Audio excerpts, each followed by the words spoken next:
wacan oo wanaagsan dhegaystayaal guud ahaan meel walba waa joogtaan oo aad naga dhegaysanaysaan kuna soo dhowaada tixanaha murtida iyo maahmaahyada. dhegaystayaal tixanaha murtida iyo maahmaahyada waxaynu ku eegi doonnaa murtida halkudhigeedu aad tahay ilaahow shan waad uunta ee shan inooga yeel. kolka hore murtidu waxay u taallay ilaahow shan waad uuntay ee maxaa shan uga dhigi weeday. siday u taallo middaani waxay ku tusinaysaa afxumo iyo erey-gaf ah.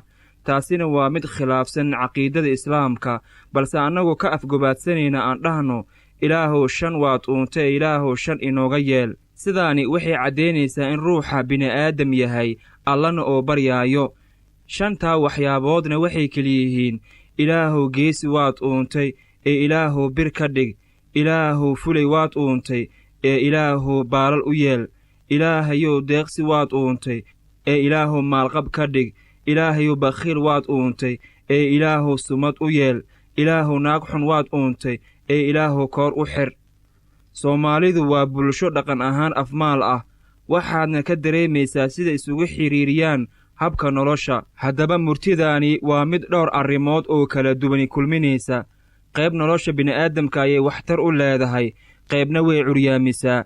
suurtagalna ma aha inaan halkan ku soo wada koobno macnaha ballaaran ee murtidaani ka hadlayso, balse tusaalooyin yar yar aan ka bixinno si aan u dhuuxno nuxurka iyo nafaqada ku jirto murtidaani.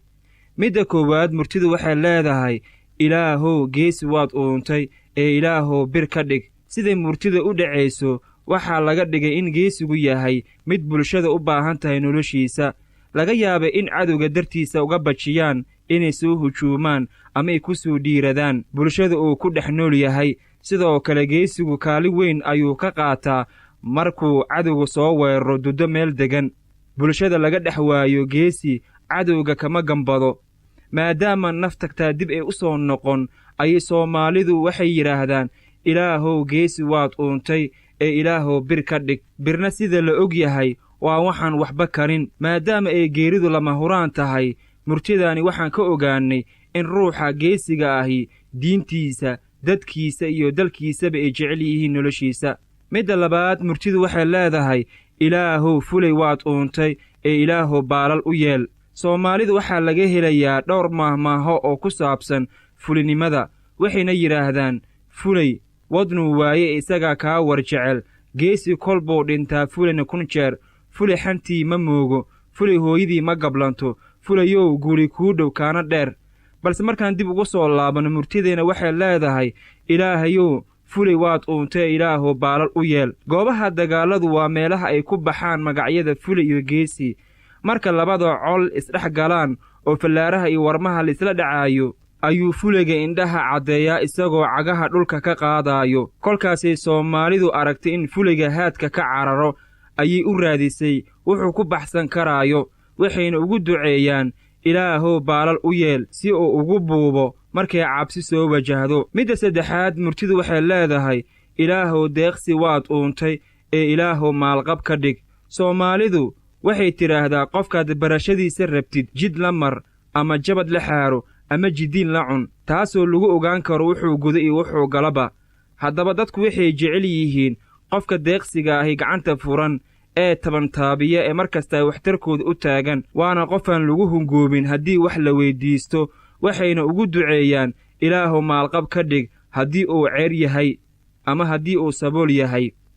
murtida midda afaraad waxay leedahay ilaahow bakhiil waad uuntay ee ilaahow sumad u yeel.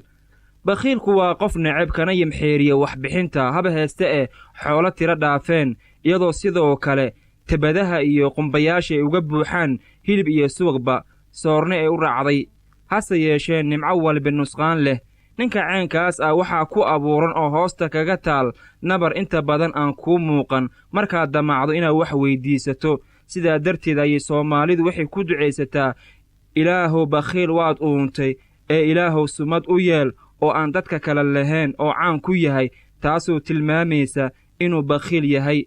midda shanaad, murtidu waxay leedahay ilaahow naag xun waad uuntay ee ilaahow koor u xir.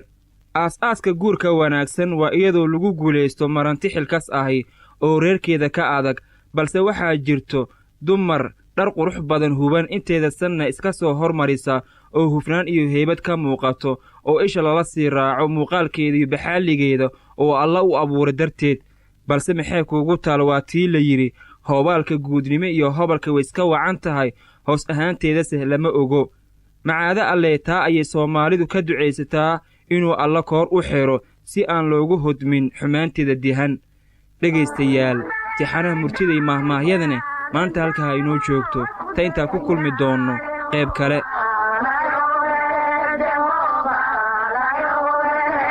haweenkii ragga waa ku caabinay hababa